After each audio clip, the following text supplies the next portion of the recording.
Hey, welcome to Critters in Taiwan, a D&D podcast about Critical Role, where a bunch of nerdy-ass voice actors sit around and play Dungeons and Dragons. Hell yeah, they do. I'm Ben in Kaohsiung. I'm Tim in Taichung.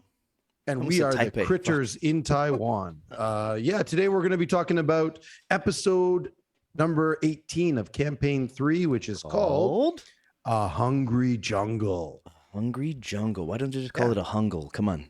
Well, it's a hungry jungle. Yeah, it's I mean, last time, heart to heart, this one, come on, hungle. Yeah, it's good. I dig it, man, because that jungle was hungry.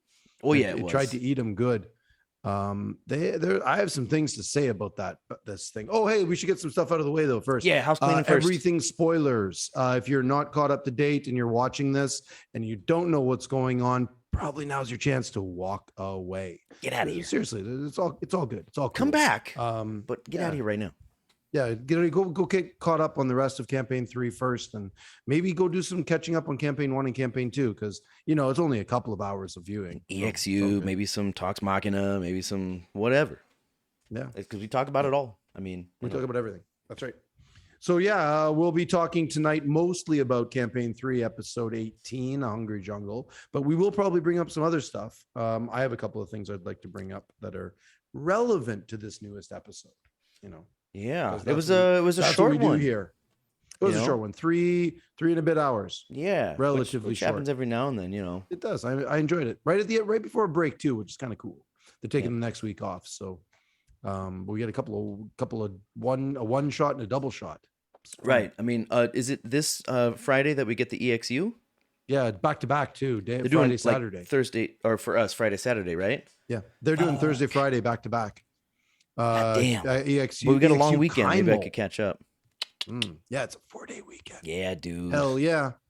Dude, my weekend, my week coming back to weekend. work, like my Wednesday is my prep day, so there's no classes, but I have nothing to prep for because it's exams week. And then Thursday and Friday, exams, but also my two best classes. It's basically 2 weeks off for me. Excellent. Don't tell my bosses. Tell your bosses what? I don't remember. What are you talking about? What? Hey, how's it going, bud? Oh, hey, man. Are you ready to talk about some? Are we on the internet?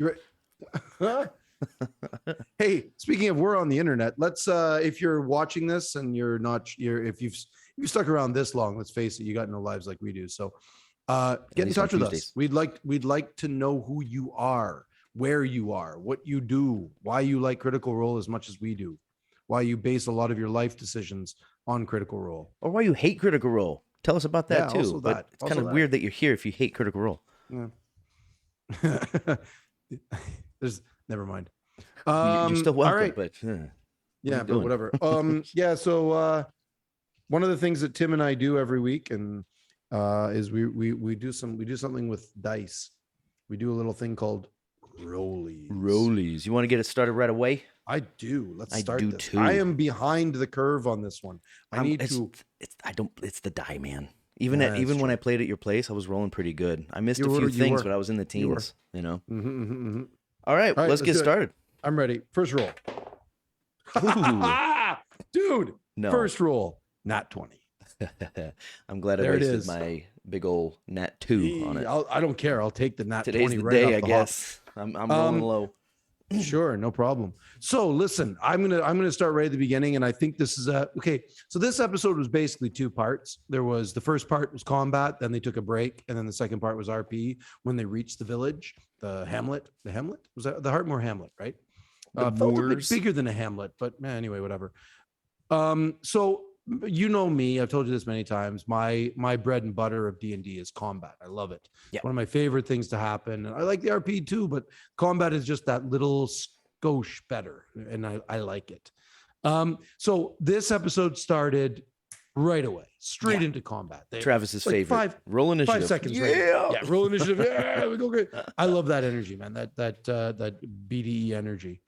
Or BDE, whatever. That VD energy? Jesus, man. VD you know something I don't? Energy. Yeah, the VD energy.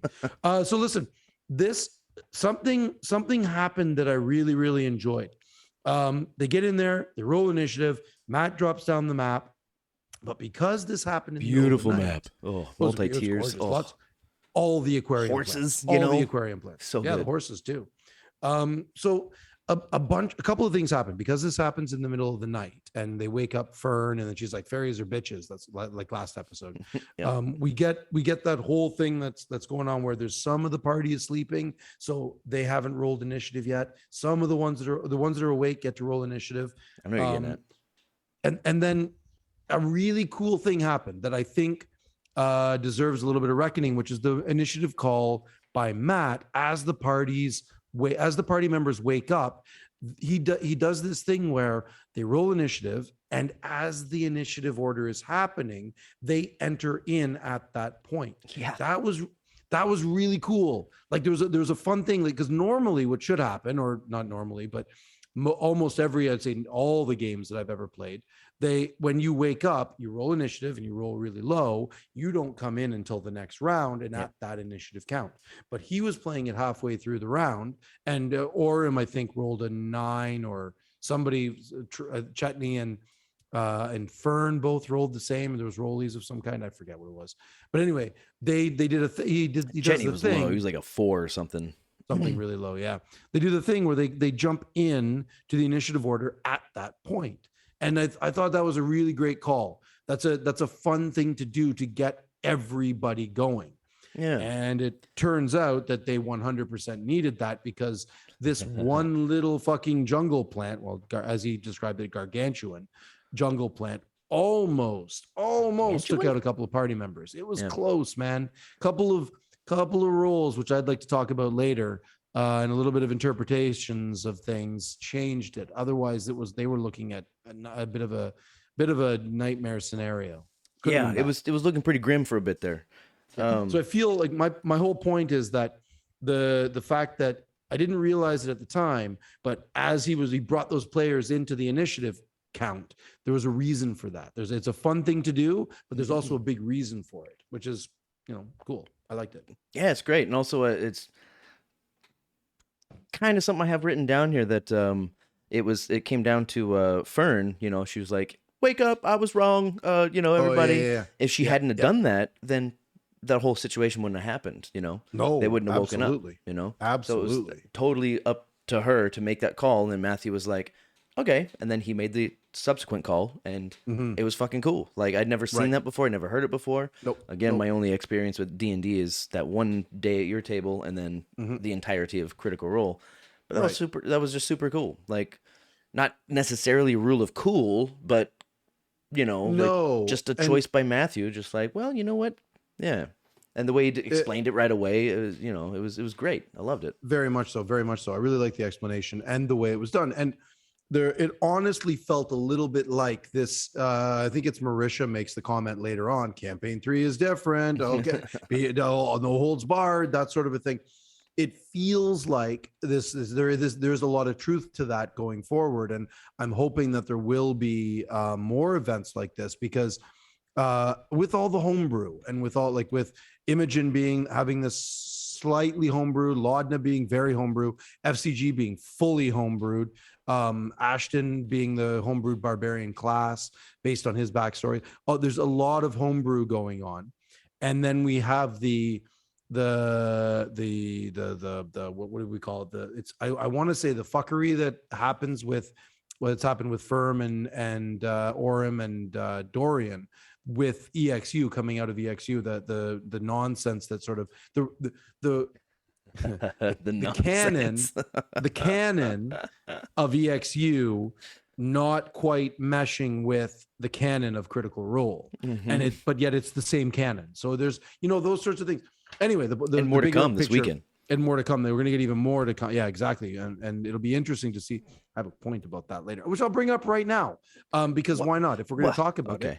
No. It's a real small one. All right. Did you watch at the break? Small points. Okay, cool. Did you watch at the break when Abria, when she comes in to introduce it, and she says, this is my favorite line, the super passive aggressiveness of, "Oh, book stuff. Love to see it." Fucking fantastic line, man, because it's super passive aggressive. It's it's a wonderful response to all the haters on the internets that don't like her style and don't like the way that she ran EXU with Fucking using with the rule haters, of cool and all that Jesus. stuff. It's a wonderful. It's like, no, I'm not going to get upset by this. I'm like, all I'm telling you guys, and I'm paraphrasing what she's saying. I'm completely paraphrasing. I'm interpreting what she's saying. Rule of cool trumps all in D&D. It just does. You can do whatever you want with Dungeons and Dragons because that's the game, and that's It's in the rule book. It's as we discussed. literally in the rule book. Yes, Yep. Do whatever you want. Have fun with it. As long as everybody at the table is having fun, it doesn't matter. Okay, so there was some continuity issues with Exandria. Who cares? Let the DM sort it out. It's not our job as observers to scream and yell at them for getting things wrong. That's all. Yeah, that's all. Especially on the internet. It's just everybody's favorite thing to do, you know, like the coincidence of the new generation and and COVID. It's like everybody's at home, so everybody's fucking warriors at home on their fucking keyboards and their fucking devices. It's like, no, fuck this and fuck this, and it's like, come on, man, it's a good show. Just fucking chill out. Have your discussions like we do, you know, but you know, enjoy it at least. Hopefully, you know, instead of spend all your ever living goddamn day fucking talking shit about shit. I don't post much on any of the medias. I'm more of a lurker, and for a reason. It's not that I don't have a lot to say, because I do have stuff to say. Well, it's that I don't want to. I don't want to be. I don't have the time. I don't have the time in a day to respond to all the bullshit. If I post something, people start yelling and flaming. You okay, dude? You got time? Great. I'm happy you got a bunch of time to respond to my shit, but I don't have the time to get to talk. Get a job, you yokes. All right. That was my point. What a yoke is, what do you got? I'm going to respond to something somewhat tangential to that. And it's a real quick thing. All of these things are quick. Like I told you in a private text, some of this is basically just ask Ben. And hey, just to be full disclosure here, I think I know what these Ask Ben questions are going to be, and I don't think we're going to like the answer, because some of them I don't have answers for, and there's a reason why. I don't knows. You know, the I don't knows are fine. Here's what I think it has to do with the fact that I'm, you know, rewatching the campaign 1, and like I'm kind of mixing up. It's the same people, but you know, different characters, obviously, and EXU and stuff. I'm just like, it just feels like, and I know it's been said, and this is the point, it just feels like they're in the Feywild in Marquette. You know, with the random dice rolls and shit with that big ass rabbit, and they're like, that shouldn't be here, and like they're just talking like Fern is there, and she arrived somewhere south of Emon, I want to say. Yes. Yeah. And like they visited, the three of Dorian, Orem, and her visited that one 100%. Time, right? And then all of a sudden, like, and he's saying, Matthew's saying, like, there's like a hint of the Fey out here, you know, in this jungle, and the jungle itself just reminds me of the Feywild. And I have to take a step back. I'm like, they're not in the Feywild. I have to remind myself they're in Marquette, not the Feywild. And it happens every single time I'm watching a new episode. Like, yes, and they remember. Okay, so so do you have a question about that? No, that's it. It just feels like the Feywild, and I just have to back up and remind myself that it's not. My point about this actually happens way later in the episode, when Orem does the history check on. Where did I write that down? Oh boy, it's right after the combat. The Orem, oh man, where did I write this down? Maybe I didn't write it down. Might not have. Anyway, it doesn't matter because I remember what it is. The Orem makes the history check on the ruins, and he gets the. Write this down. Where did I write this down?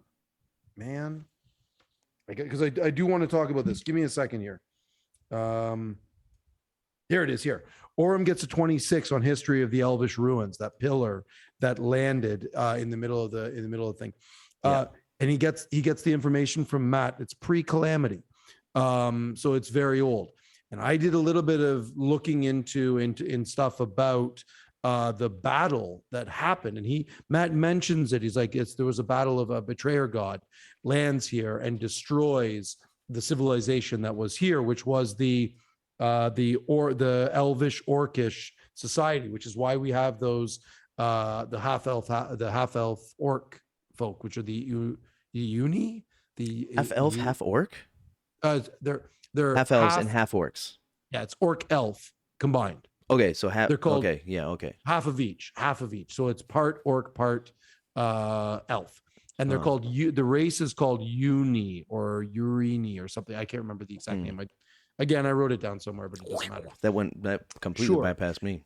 It was the betrayer god, and hey, anybody watching this, if you're still here, if you're paying attention, I believe I wrote down. I'm pretty sure I looked this up. It was Grumsh, the the orc god. Grumsh, who what a name, blasted that civilization in Marquette, and the reason, and he did so much damage that he completely destroyed things and left this wild magic, whatever you want to call it, these abominations that are happening here in abominations is a strong word. It's not really abominations. They're more just like magic-y stuff that's going on in this area. And that's why. It's because of the marked damage that Grumsh did to this area before the Divine Gate was created, before the prime gods came in and did their thing.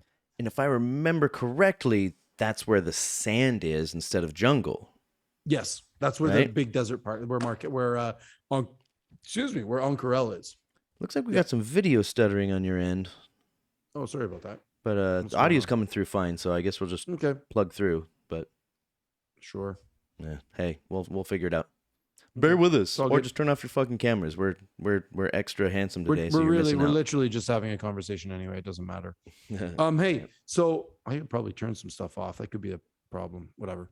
No biggie. Yeah, no, that's my sort of answer to that, is that I think it's Matt's interpretation of the events. The reason why is because the events of the calamity, destroying this area, leaving a lot of residual magic. Remember when in campaign 2, when they're going through the what is that place with the barbed fields? Barbed fields. And that's where the site of all of the site of the last battles of the betrayer gods were, in the barbed fields in on their way to Xhorhas. And when they're going through those lands, they come across all those other those 6-armed, 3-armed, whatever hook monsters, screaming things, and all that creepy shit. I think this is the Marquesian equivalent of that. That makes perfect sense. Yeah, that's sort of my interpretation of it. Now I don't know if that's real or not, but these are all solid guesses. Yeah, I'm pretty sure it's in the last episode, not this one, where like they ask Fern, is like, can you get in touch with the Feywild? And she's like, I guess I can try. And then she sits there for a second. She's like, how do I do that? And she looks at Matthew, he's like, I'd make a. So good. Yeah, the druid who has like a negative score for nature or whatever. Right. It's mental. It's a perfect, but it totally makes sense because she doesn't know anything about nature here. It's a complete, it makes perfect logical sense, choice. It makes perfect sense. Yeah, if you go in the Feywild, maybe he'll change the stat or something. Who knows? But she'll get advantage. Or maybe she really doesn't know much about home either. Who knows? Or that. We'll figure it out. Because the whole idea of being a Feywild druid is that just it's all random and chaotic, and who the fuck knows where anything is. Yeah, sure. Yeah. Why not? Love it. Cool. Rollies. Let's do it. All right, I'm gonna win this time. I mean, it's not an all day thing. Oh fuck. Okay. I can't make this up. I'll take a picture if you want me to. I can't make this up either. I got a 2 again. Holy shit, dude. I just got another natural 20. That's 2 in a row. You know the odds? Now we both have one of 2 20s in a row. Yeah. Hey. Back-to-back natural 20s. Hey, I got 2 2s in a row. That's the same. That's all right, too. It is exactly the same. Unfortunately, mine's higher. It's right next to the 20, though, too. Come on, man. Look at that. Somebody's higher. That's pretty cool, yeah. Okay. Fuck off. I'm gonna bring up this point about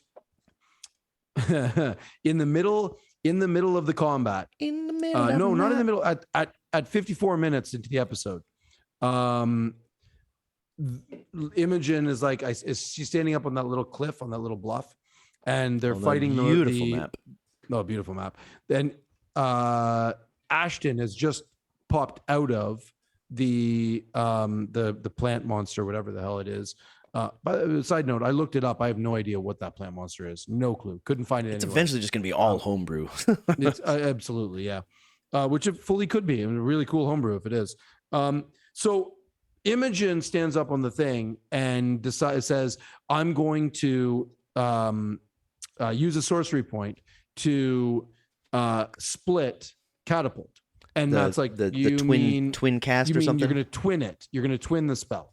And she's like, yes, I do that. And Matt's like, you can't twin a spell that targets the same individual. Yeah. And she's like, I'm not. I'm targeting the two boulders. And okay, I was watching this. I know. There's how much I talk shit about Laura and her lawyering and trying to get away with shit, but this one was like, no, this was logical. And I was like, dude, that's boss. Unfortunately, it's probably against the rules. God damn it, Ben. It doesn't matter. So going back to my point just a little while ago, it really doesn't matter because in D&D, everything goes. Page 4, now, right? The problem is, okay, just a quick little another sidebar. I watched this the first time and I was like, you can't do that. My character here in my game, my home game, I use catapult. It's one of my spells. I love it. You absolutely cannot twin that spell. Maybe. The problem is raw. You can't twin them because because twinning only allows for a spell that targets an individual. So you can use two versions of it to target different individuals. The problem, and this is where, okay, so I watched this and I knew it was wrong. And then I was like, whatever, I'm just going to enjoy it. On my rewatch where I take my notes and I pay attention, I turned on chat. And I shit you not, it had to have been about 15 minutes of chat screaming at itself about how wrong it is and who cares. And it was so much fun.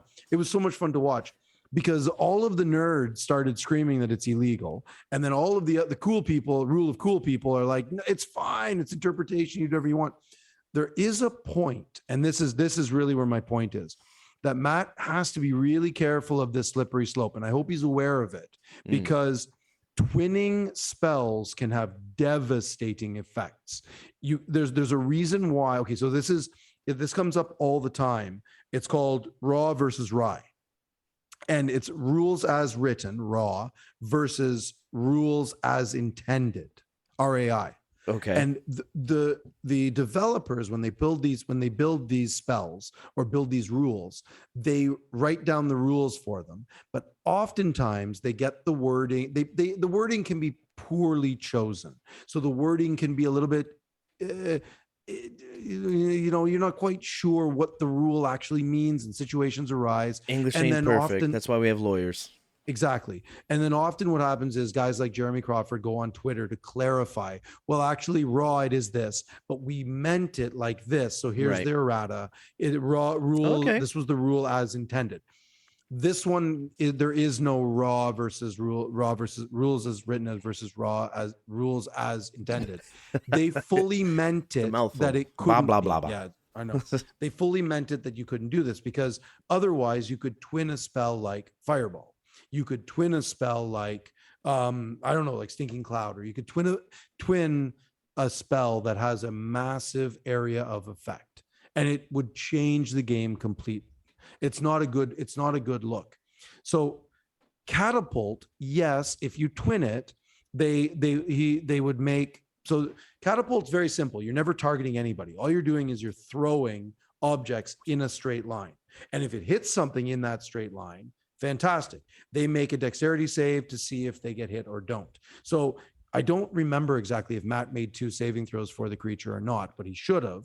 I think he did. I don't really remember. I'm pretty sure he did. They failed both of them and the boulders smashed into them.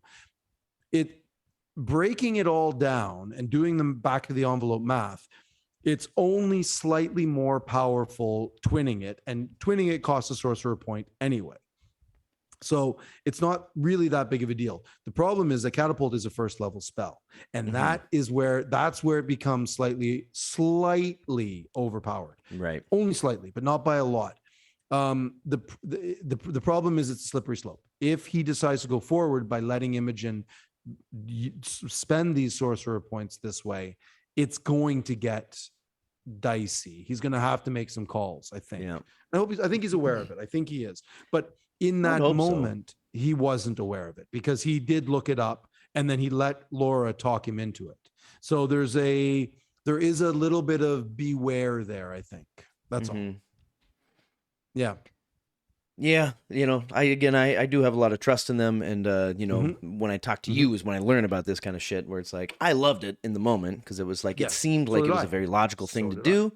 I did feel like it was a little dicey because it was like, okay, so you have these two things, but if you're not targeting a creature, how do you make sure that they're actually going to hit the creature? Because that's where I had an issue. Logically, it makes sense. You're not targeting anything. You're just using the spell twice to move. And honestly, you're not even targeting the same thing because you're literally making the two boulders move in opposite directions. Right. And that's where I thought that's where I had an issue. Yeah. It's or this. So like if you pick them up, maybe they both go this way, instead of both at the different angles. I thought there might be an extra roll for that or something, but I just let it go. It becomes dicey, and I firmly believe that they did not intend it to be that way.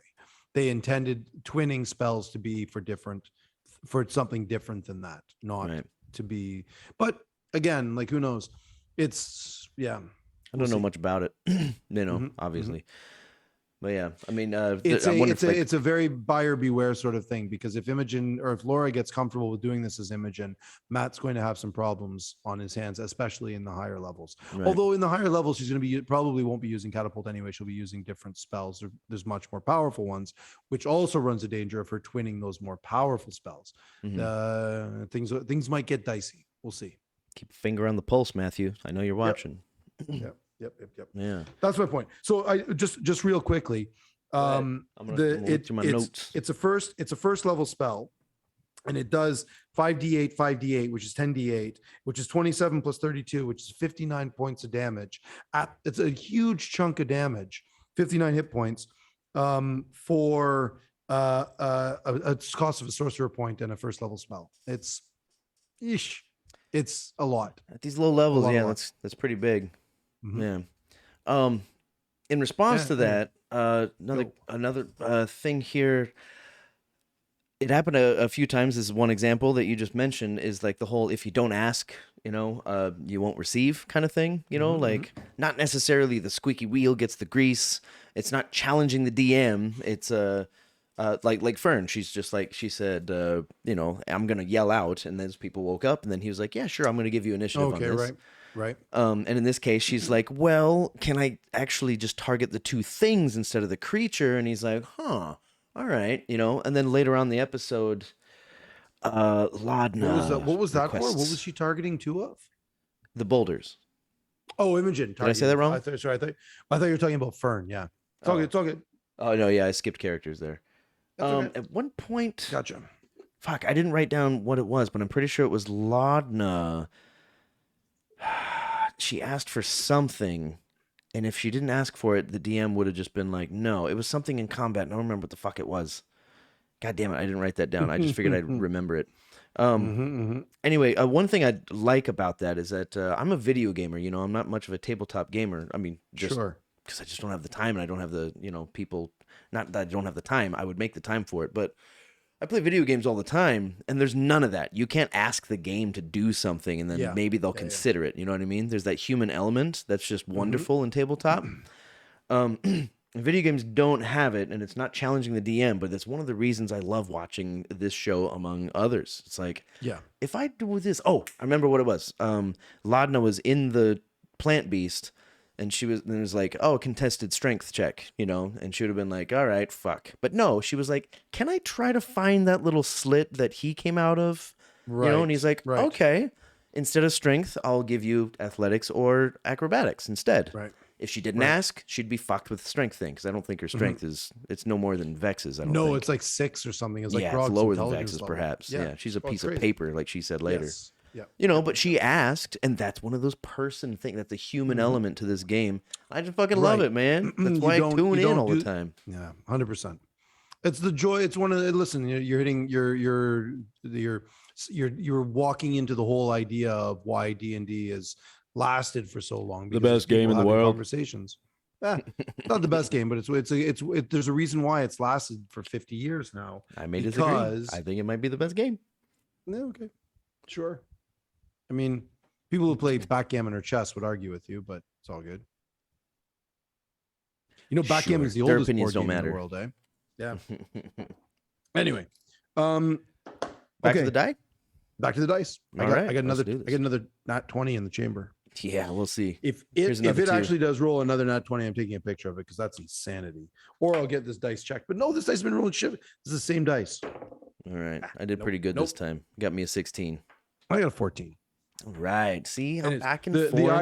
the irony is that the 20 is right beside the 14 and it's staring at me.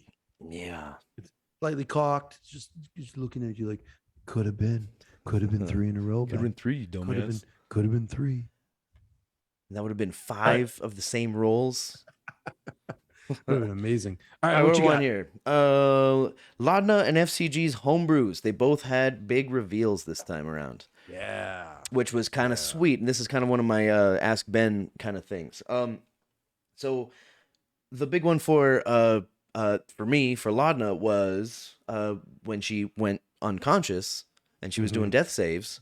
She rolled a 16. And then she was like, oh, and did something. And then Matthew reacted at that moment. He was like, he pointed at her and was like, oh, that's right. Cling to life. Yeah. Yep. Okay. So you know about this. All right. I do. So she's sitting there with 16. Go ahead. Hold on. She's sitting there with a 16. She's like, oh, and I don't know. Maybe she perched up on her chair at that point, and then they went through and she was like, oh, so this happens to this. Actually, it's an 18. And then they just glazed over that and then went on. And I'm like, okay, so this first one for you was like, is this a homebrew thing, or are you aware of this?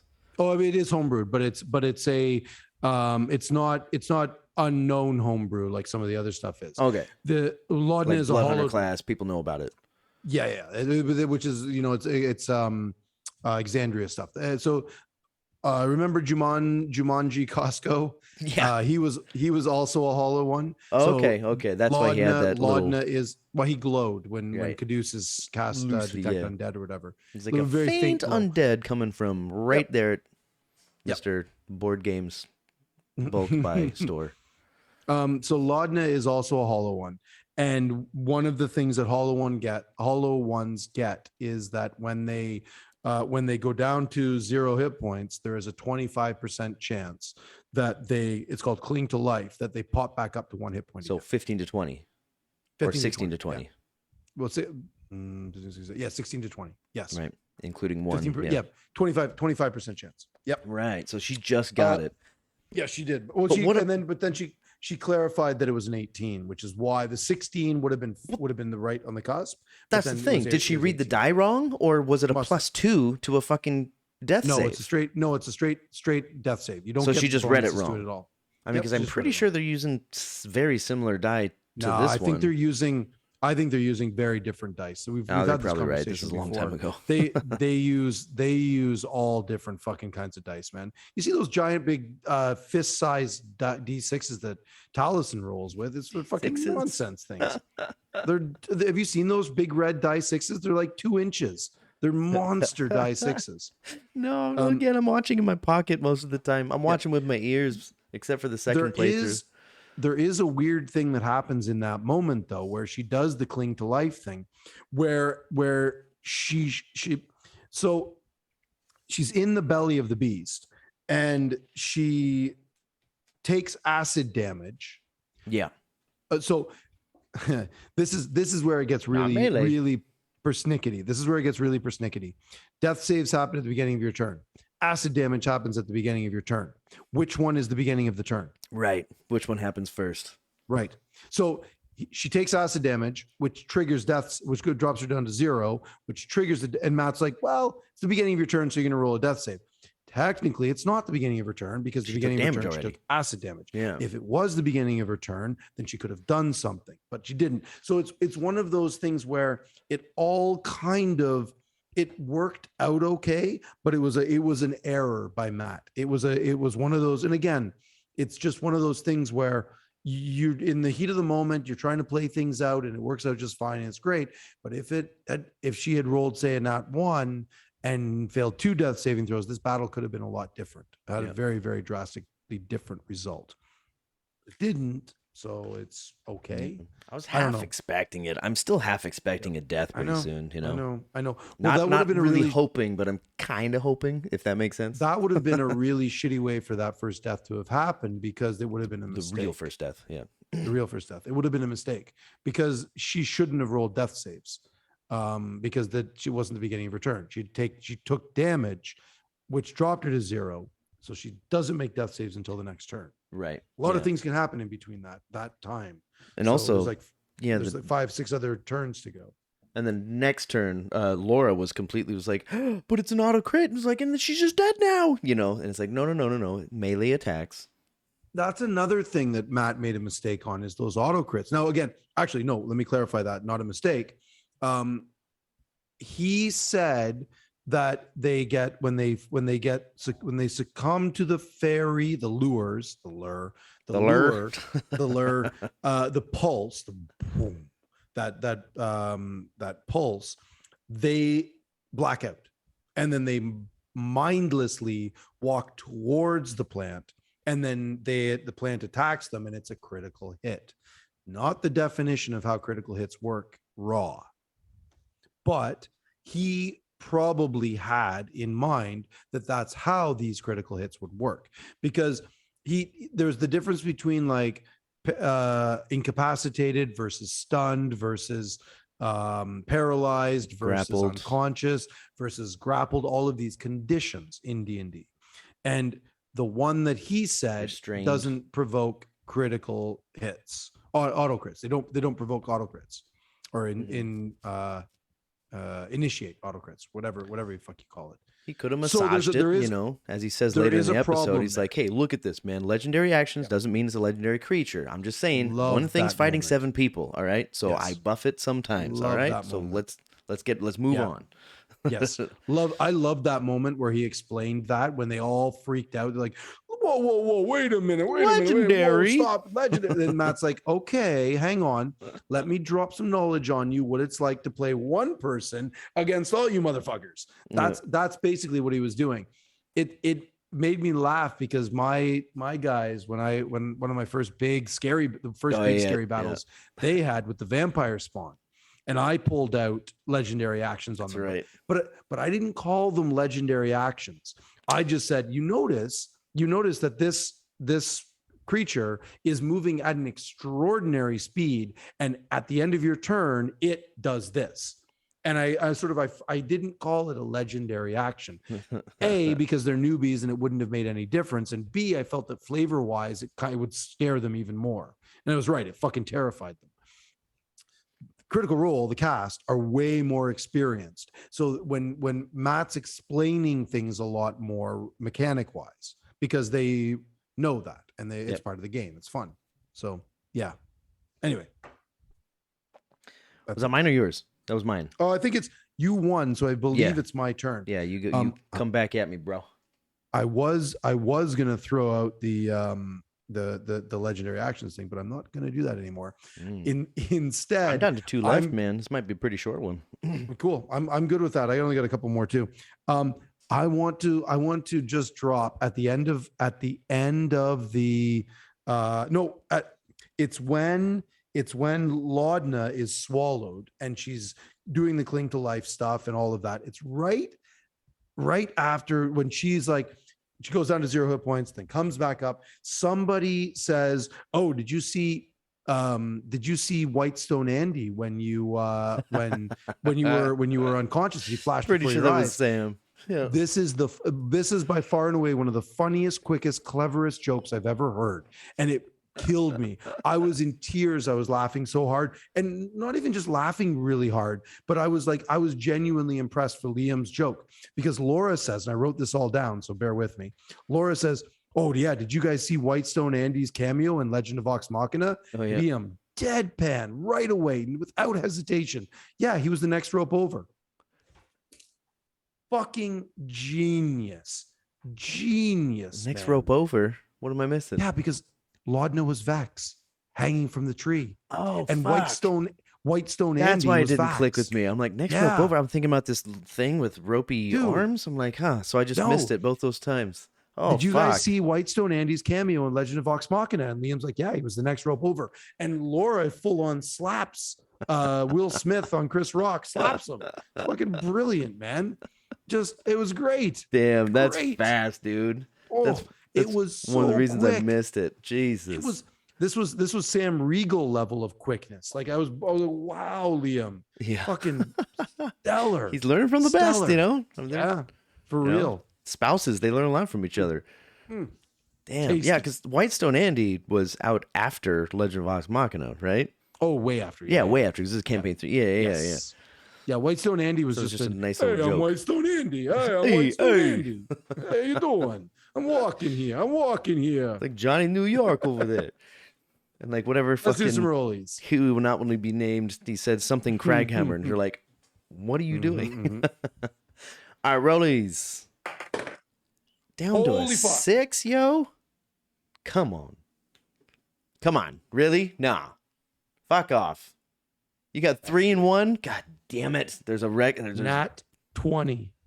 Okay, with so the, so with far our tonight, episode with the fewest points we've ever had as a do you, pair. want me, do you want me to take a picture of this? I'll I take a believe picture you. of it. Don't worry about Jesus it. Christ, I mean, take man. a picture if you want to, but jeez. 20, 20, 14, 20. That's my 4 rolls tonight. It's good that you're making up for lost time. Where have you been for the past month? Did you say it's a new dice today? I love you. Our new no, die it's the today? Same dice. Same No, one? Same one. You Same know, big like guy they of say, ones. it comes around. You know, math is math. Man. Universe is the universe. Man.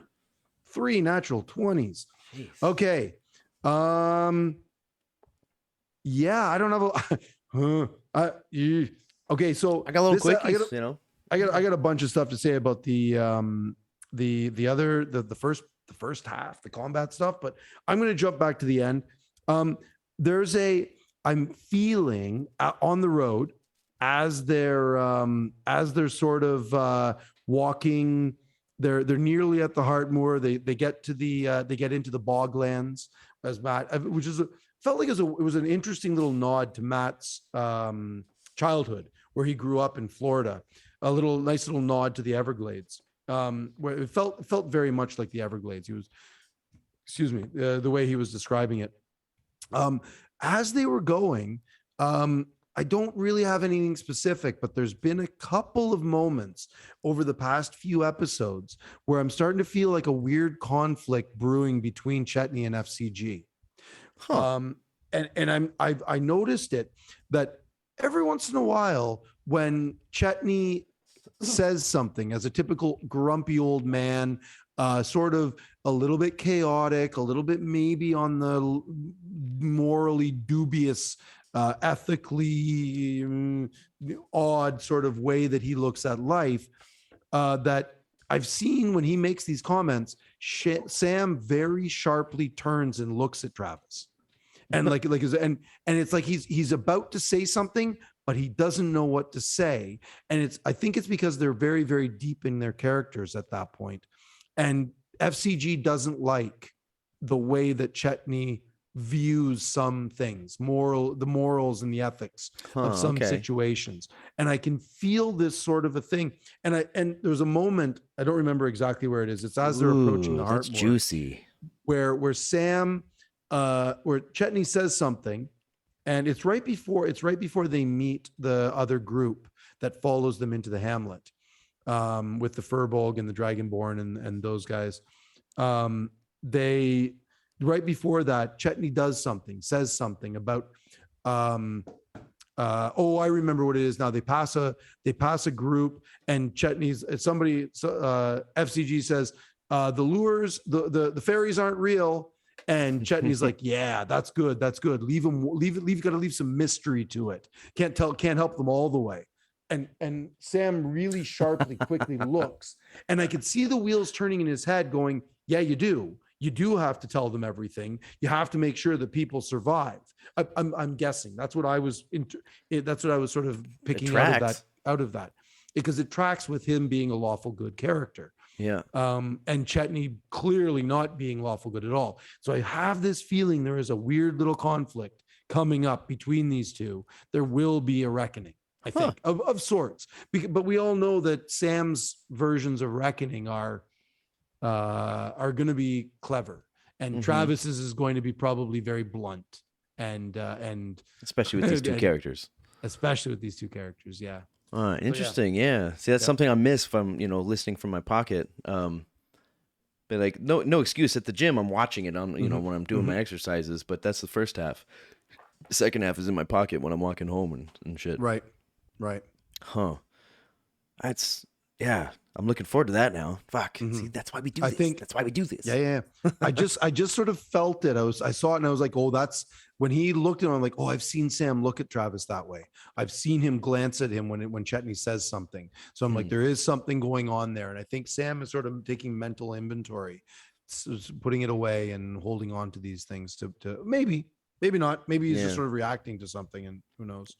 Yeah, that's what I got. I was gonna say maybe it's Sam trying to decide if FCG or Sam would say something, but I don't know. I think he's well versed enough at this point that nah, he might, if he's snapping over like that, that could be Sam reacting, but he's like, could be. That's something my character would really dislike. Maybe he's like stoked about it. That's more what I'm getting out of the situation is that it's more about FCG having a reaction as opposed to Sam having a reaction. Well, speaking of FCG, this is actually my last one because I split this one into 2 points, so I had one fewer than I thought I had. Perfect. FCG's, you always get the name right. Sympathetic goodness. What the fuck's it called? Sympathetic binding. Thank you. I'm never gonna remember that for some reason. I think I'm starting to figure it out. Or maybe I have figured it out, and this is another one of these Ask Ben things. Okay, so FCG, in this episode, he had the example where somebody took 20 points of damage, and he was like, I'll take half of that. Yep. And then, as far as I understand, so FCG takes half of that damage and with the sympathetic binding, and then the other character regains half of that damage as temporary hit points? No. Am I way off on this one? Yeah. So... sympathetic binding, he allows him to take the he takes half the damage or up to 10 or whatever. I don't know the numbers. They seem to sort of be fluid. They know what they are. That's all that matters. So in this situation, it was 20 points. So Orem only took 10 points of the damage as opposed to 20, and FCG takes the other 10 points as temporary hit points. So FCG takes them as 10. FCG takes them as 10. So he stays the same level. Yep. Unless the balance is that if he doesn't get rid of those extra temporary hit points, he takes what they called a point. And that's where the glitching came from a couple of episodes ago, because he had spare temporary hit points stored up. Oh, okay, I see. So there is a price to be paid for taking those extra hit points, right? And Sam is, as always, Sam doesn't play the metagame at all, ever. So FCG does not know that those extra temporary hit points cause glitches. Good on you, Sam. That's where the balance is that because. Other players who will not be named at this time would be like, oh yeah, and then I'm going to just discharge all those hit points at the end of combat. No, that's not the way it works. It's you're sympathetic binding, you're helping, but then if you don't get rid of those extra hit points, you take what they're calling a point, or take 2 points, or some kind of homebrew something, right? This is where the homebrew stuff is like. And I think my point last week was that when they talked to Milo, and Milo said, oh yeah, you're humming with some kind of arcane energy, and you're sort of vibrating, and you've got some pent up energy that needs to get rid of, and that's why you're glitching and you can't really figure things out. So I think so that's making a lot more sense. That's where that comes from. And Matt together. Matt and Sam know this, but they're playing it like FCG doesn't know this. Right. Okay. Because I was in the I was in the dark there also, thinking that they also didn't know. Because wasn't there one time when he had some extra, but he was like, I thought that they had said, so I didn't get rid of these, or how, like, first of all, I don't know how he gets rid of them, by healing somebody. No, by attacking. Remember, he got the how do you want to do this in this episode? Right. By buzz sawing the tree, and he pumped. That's because he pumped that extra 10 hit points into the creature with his buzz saw. So like, really, the only drawback is if he doesn't use them. Right. So like, why would you would definitely do this every single fucking time? Maybe. maybe because they take he's half not a damage, and then he's he not a just front gets row. those as extra points of damage later. That just seems a little bit too positive. No, because it really fucks him up later. If he And doesn't who use them, knows if he doesn't use them, and who but knows just what use more them. damage that may cause. Yeah, but he's not a front row. He's not a front row character. He's at the Right. back. And he can't He use them won't for healing. always. No, no. He. It looks like so far from what we've seen, they can only be used with melee attacks.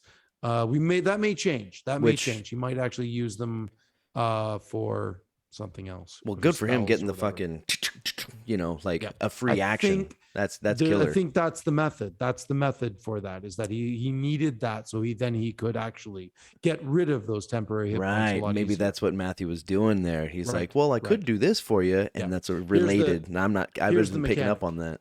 Here's the mechanic. Let's figure this out so it's easier for you to get rid of those extra hit points. And now it's Was it FCG or was it Sam? And he was like, do I got to fuck somebody? Like, No. do I got to get laid? That was Sam. Yep. Was that Sam or FCG? Because I think it was FCG's accent. Well, I think it's hard to tell sometimes when Sam doesn't really always know.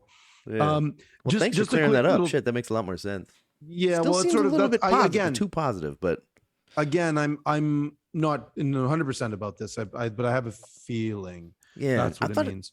But something along those lines, we'll find out, or maybe we'll never find out. Who knows? Perhaps. I thought at some point FCG took damage because he didn't get rid of him. It hit point damage. I think he did at one point. Yeah, like an episode like 4 or something. I think that was a thing that he did take those because he didn't get rid of them, and then also took a point maybe because of it. I don't know. Maybe it's a lot of stuff double. we don't know. I think it might be both. It might be both. It might be if he doesn't get rid of those temporary hit points, then he also loses those hit points and gets charged up as damage and as those whatever that homebrew point system is. Time will tell. Just as a little sidebar on that, the bonded blessing that he threw out on Imogen. He's like, well, this is what therapy does, y'all. This is what therapy does. And he's like, here's your little D6 inspiration, a little nod to Scanlan there, right? Yeah. Like this is a little bit of bardic inspiration, which I thought was quite cute. Yeah. So I'm curious. My little curiosity in this one is it's a D6 now, which is what bards start with. As he levels up, is it going to go to D8, to D10, to D12? I don't know. We'll see. Well, I'm sure we'll see. Ashton and or Taliesin was like, can we give him advantage if he actually sings a song? If it was anybody but Sam, maybe. Exactly. Lots of nods to the bard this time. The fun thing on that one is that and there's a bunch of fun things on that one. My immediate thought was, well, wait a minute, why hasn't Ashton got this? Because Ashton, he's like, well, Imogen and I are more than allies. We're close friends now. So I'm going to do the bonded blessing on her. And it's like, well, wait, why haven't you done this with Ashton? Because you're clearly best friends with Ashton. You guys have been hanging out together for a long time. You're way more than just allies. But then I realized, then the other voice in my head was like, well, no, of course he hasn't, because this is a brand new ability that he just got as he leveled up. And in typical Sam fashion, he wants it to be about other people, not just the relationships. He's trying to entice other people to become friends with him so that they can, here you guys, look, here's a little lure. This is the perfect Sam troll shit where it's like, am I going to get a bite? Am I going to get a bite? Oh, yeah, I'm gonna get a bite. Oh. God, man, this campaign is just so exciting for all these things that we don't know yet, a lot of shit's coming to light, but there's so much we still don't know. Just like when you study science or anything, it's like the more you learn, the more you realize you don't know. It's so fun. That was another thing that FCG's homebrew was. He asked him, and he was like, would we be considered trusted partners now or trusted companions now? And be like, yes. So there's fucking bins here. There's categories where people can fit in. He's like, okay, in that instance, I will give her the blessed bond. Bonded blessing. Yeah. Fast. I loved it. I love that facet of this character. It's wonderful. It's very cool. It's fucking very terrific, cool, man. I got like one more just quick little thing that I want to say before, unless we want to do, you said you're out, so can I just throw another? My book's closed, man. Yeah, cool. I just want to say at the break, we got a quick little glimpse of the four-sided dive, the new Talks Machina. I can't fucking wait. It looks great. It looks so really good. good. It looks really fun. I'm sad it's only once a month, but Yeah, it that's still rough, looks but it still looks great. I'm really excited about what they're going to do with it. I think it's going to be a ton of fun. yeah, to get one of Yeah. those questions, man. Like, we might want to get on there, get some questions in for them. We could get in that Jenga tower, Yeah, and be man. like, this comes from Critters in Taiwan, huh? Imagine that. That'd be pretty That sweet. would be amazing. Okay, get on it. I'll do it. You want to do it? Yeah. I'll roll you for it. We could both do it. I'll just Rollies? shotgun them with a fucking rollies. Sure, let's do it. Let's do roll for rollies. it. Ready? Natural Here comes 20. my Here nat we go. 20. Ooh, 16 again. 15. Ooh, all It's right. you. So does that mean I choose, or does that mean I'm it going to means you do discuss it. the question with you, and then I'll ask him, so I get all the credit. Sure. Sounds good. Sounds good. Or I'll just completely undercut you and just go sidestep you. All right. Oh, hey, I'm done here. You done? Yeah, You I'm good? about done. Sure. Yeah. I got no announcements because stuff. Oh, I already told you this. I'm going to Canada next month. So yeah. Yeah, We'll we be got to doing figure it- out those dates and maybe a phone episode. Who knows? I'm bringing my laptop with me, so I'll hook this webcam up to my laptop and There you we'll go. try Yeah, and sure. make it We should be happen. all right then. Yep. Yeah, we'll figure that out. Yep, We'll keep you updated. If you have any Awesome. other if you have any other questions or want to get in touch, all the information's right down meow. Right, right down there. Right down there. Yep. We're on the Twitters, we're on the Gmails, we're on the Discords, we're on the YouTubes, Yeah. the tubes, Anything else? series of Tubes. tubes.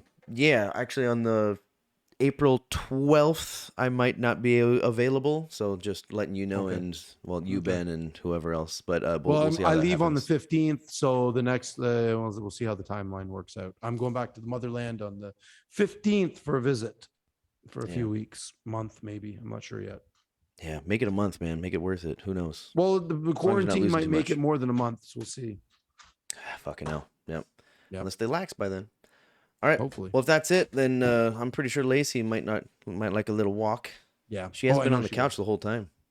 I saw her ear at one point in the. I don't know where she went. She disappeared. She's probably on the bed. Yeah, she's Who probably just knows? peeing on your bed. Probably. All right. Well, then, yeah. All right, bud. Get in touch. We'd Yeah. love to get more critters in Taiwan talking about some shit. Hey, wait. Oh, never mind. I thought Lacey was gonna hop up. No. And yeah, so this week is EXU. We got a twofer, and we got a long 1-2. weekend. Yeah, 1-2 well, back to EXU back. Kaimel. Yeah, so we got Friday, Saturday, being in Taiwan. Oh yeah. Y'all, if you're in America or something else, you got Thursday, Friday. Fuck yeah! I mean, And that. Oh, and don't forget about the episode, the one shot that happened today, Tiny Tina's Wonderland. it's so good, I don't- dude. It's so good. I gotta watch it. I watched the intro live, but I'll watch the rest of it when I get a chance to. Maybe I'll start it tonight later on. It's so good. I'm almost up to the break if they have one, and it's terrific. If he is fucking brilliant, Yeah, Ashley's doing a fucking amazing job, and the rest of them, It looked great. and It looked great. it's wonderful. Yeah. Okay. So catch up on all that shit. Drop a line anywhere here on YouTube, comments, Discord, or what have you, and Twitter too. Find us on the twits. And if nothing else, don't forget to love each other. I'll say that again. Don't forget to love each other, including Ben, for interrupting me. No, I'm joking. Don't forget to love each other. And is it finally Friday? Mwah. Take care. We'll see you next time.